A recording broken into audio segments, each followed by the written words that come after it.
Single గానే వెళ్తాం, మళ్ళీ అధికారంలోకి వస్తాం. వైసీపీ పదే పదే చెబుతున్న మాట ఇదే. కానీ ఈ 1 ఇయర్ లో అందుకు తగ్గట్లుగా అడుగులు పడలేదన్న చర్చ జరుగుతోంది. సేమ్ టైం కూటమిని ఎత్తులకు జగన్ పై ఎత్తులు వేయలేకపోతున్నారన్న టాక్ కూడా వినిపిస్తోంది. పైగా ఆ పార్టీ నేతలంతా వరుస కేసులు, అరెస్టులతో ఇబ్బందులు పడుతున్నారు. ఈ క్రమంలోనే సీఎం చంద్రబాబు వరుసగా సూపర్ 6 స్కీమ్లను ఇంప్లిమెంట్ చేసుకుంటూ పోతున్నారు. జగన్ ఒంటరి పోరు ఫలిస్తుందా? కూటమిని ఢీ కొట్టేందుకు జగన్ దగ్గరున్న అస్త్రాలు ఏంటి? కూటమిని ఢీ కొట్టేందుకు జగన్ బలం సరిపోవడం లేదా? సూపర్ 6 హామీల అమలులో చంద్రబాబు దూకుడు. ఒక్కో స్కీమ్ను అమలు చేస్తూ జగన్కు షాక్ ఇస్తున్న కూటమి. ఏపీలో కూటమి సర్కార్ దూకుడు పెంచింది. ఏడాది పాలనను కంప్లీట్ చేసుకున్న ఏపీ ప్రభుత్వం ఒక్కో స్కీమ్ అమలుతో ప్రజలకు మరింత దగ్గరవుతూ వస్తోంది. రోడ్లు బాగు చేయడంతో పాటు అన్నా క్యాంటీన్ల రీఓపెన్, సూపర్ 6 స్కీమ్స్ ఇంప్లిమెంటేషన్ తో పాటు పథకాల అమలు తేదీలను కూడా ప్రకటిస్తూ వస్తోంది. దీంతో కూటమి సర్కార్ను కార్నర్ చేసి ప్రజా వ్యతిరేకతను క్రియేట్ చేద్దామని ప్రయత్నిస్తున్న వైసీపీకి వరుస షాక్లు తగులుతున్నాయి. లేటెస్ట్ గా తల్లికి వందనం స్కీమ్తో వైసీపీకి మాస్టర్ స్ట్రోక్ ఇచ్చారు సీఎం చంద్రబాబు. నెక్స్ట్ అన్నదాత సుఖీభవ అమలు చేయబోతున్నారు. ఫ్రీ బస్సు కూడా ఇంప్లిమెంట్ కాబోతోంది. ఇలా ఇచ్చిన హామీలను అమలు చేస్తూ మరోవైపు గత వైసీపీ సర్కార్ తప్పులను ఎత్తి చూపుతూ వస్తోంది. ఏడాది కాలంగా చూస్తే ఏపీ రాజకీయాల్లో కూటమి పవర్ఫుల్ గా మారింది. రాష్ట్రంలో అధికారంతో పాటు కేంద్ర ప్రభుత్వం సహకారం కూడా కూటమికి ఉంది. అంతేకాదు మిత్రులుగా జనసేన అధినేత పవన్ కళ్యాణ్ కూడా ఉన్నారు. పవన్ వెనుక బలమైన కాపు సామాజిక వర్గం ఉంది. సినీ గ్లామర్, యువత, మహిళల అండ ఇవన్నీ కూటమికి కొత్త శక్తిని ఇస్తున్నాయి.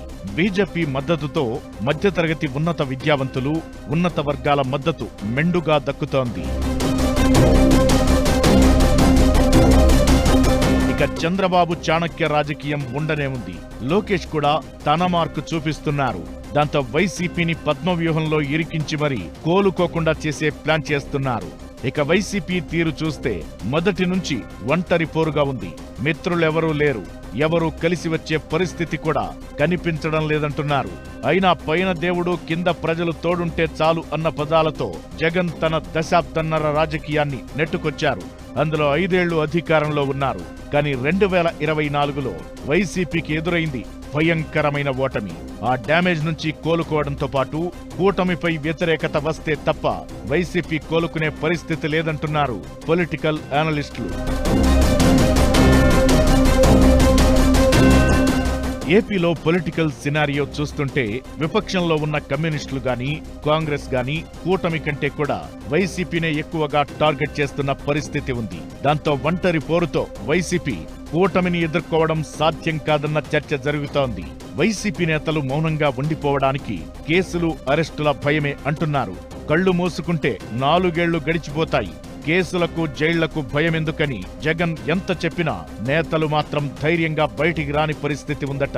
పైగా కొందరు నేతల మీద కేసులు పెట్టి మరీ బెయిల్ ఒక కేసులో వస్తే మరో కేసులో జైల్లో ఉంచే సీన్ కనిపిస్తోంది. దీనిని చూసిన వైసీపీ నేతల్లో చాలా మందికి నైతిక స్థైర్యం దెబ్బతింటోందని అంటున్నారు. ఇక కేంద్రంలో బలంగా ఎన్డీఏ సర్కార్ ఉంది. మోదీ, బాబు, పవన్ జోడీతో ఏపీ అభివృద్ధి చెందుతుందని నమ్మేవారు ఉన్నారు. అయితే కూటమి ఎమ్మెల్యేలపై కాస్త అసంతృప్తి ఉన్నా అది వైసీపీకి గ్రాఫ్ పెంచేలా కలిసి రావడం లేదని అంటున్నారు. ఇక కూటమిని ఏ విధంగా ఎదుర్కోవాలో తెలియని స్థితిలో ఫ్యాన్ పార్టీ ఉందన్న గుసగుసలు వినిపిస్తున్నాయి. కూటమి ఎత్తులు, వ్యూహాల ముందు జగన్ బలం ఏమాత్రం సరిపోవడం లేదంటున్నారు పొలిటికల్ అనలిస్టులు. జగన్ జట్టు కట్టాల్సిందేనని, లేకపోతే వైసీపీకి 2029 ఎన్నికలు అతిపెద్ద సవాల్గా మారుతాయన్న ఒపీనియన్స్ వ్యక్తం చేస్తున్నారు.